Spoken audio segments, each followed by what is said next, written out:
నవదీప్ గారు వచ్చేసి మీకు ఈ స్టేజ్ కరెక్ట్ కాదు, మీరు దానికి ఏమంటారు? ఎందుకు కాదు స్టేజ్ అంటే తెలుగు భాష పాటను వాడినందుకు స్టేజ్ కాదా? అంటే తెలుగును అవమానపరిచినట్టేగా, అంతే కదా. ఇప్పుడు నీది తెలుగు షోనే అది, ఓకే, అంతే అంతే కదా. ఇప్పుడు రైతు పాటను బతికించినందుకు, అంటే రైతు పాటతోటి ఒక రైతుని బతికించినందుకు అది స్టేజ్ కరెక్ట్ కాదా?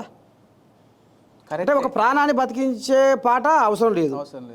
అంటే ఒక ఉమ్మనీరు లాంటి ఆ అమ్మ భాష, ఆ మాతృభాష అయిన తెలుగు భాష కూడా మీకు అసలు మీకు అంటే తెలుగు భాష మీద కూడా మీకు ప్రేమ మమకారం లేదు, అంతేగా. అదే కదా మీ అర్థం, అది అంతే కదా అర్థం. అంతే కదా. ఇప్పుడు ఈ స్టేజ్ మీకు కరెక్ట్ కాదంటే దాని అర్థం ఏంది? సరే, ఇంకోటి ఇంకా ఏముంది నీలో అని అడగొచ్చుగా. అడగలే, ఈ పాట ద్వారా మిమ్మల్ని బిగ్ బాస్ హౌస్లోకి తీసుకుపోలేము అని చెప్పి రెడ్ ఇచ్చారు, అంతే కదా. నవదీప్ గారు ఈ పాట ద్వారా మిమ్మల్ని బిగ్ బాస్ హౌస్లోకి తీసుకుపోలేము అని రెడ్ ఇచ్చాను. అట్లా చెప్పంగానే మీకు ఏమనిపించింది? నాకు కుండ నిండా నీళ్ళు ఉంటే తొలకాయి, సగం ఉంటే తొలుపుతాయి. అసలు వీళ్ళు అవగాహన లేనోళ్ళు.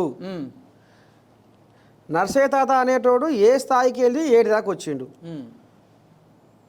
ఈయన చేసే పని ఏంది, ఈయనలో దమ్మేంది, ఈయనలో సత్తా ఏంది, ఇంకా ఈయనలో ఏముంది, ఒక పాట కాక ఇంకా ఈయనలో ఏముంది అనేది వాళ్ళు గ్రహించలేకపోయారు.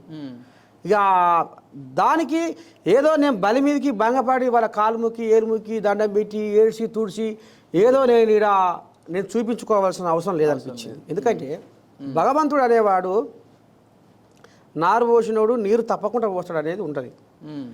ఆ భగవంతుడు నాకు ఈ వరం ఇచ్చిండు, నా పాటలో ఒక శక్తిని ఇచ్చిండు, నా పాటలో ఒక జీవం ఇచ్చిండు. అంటే నర్సయ్య తాత పాట వింటే ఖచ్చితంగా ఒక మార్పు మొదలైద్ది, ఒక చైతన్యం మొదలైద్ది, ఒక మనోధైర్యం మొదలైద్ది, మానసిక ఒత్తిడి నుంచి బయటపడే విధానాన్ని తీసుకొస్తుంది నా పాట. అది ఇచ్చిండు, ఆ దేవుడు నాకు ఇచ్చిండు, ఆ అమ్మవారు ఇచ్చింది. ఇది ఏదో ఒక రోజు ముందుకు పోతుంది అనుకున్నా. వాళ్ళకు సలాం పెట్టేసిన వచ్చేసిన, శనార్థి అన్న వచ్చేసిన.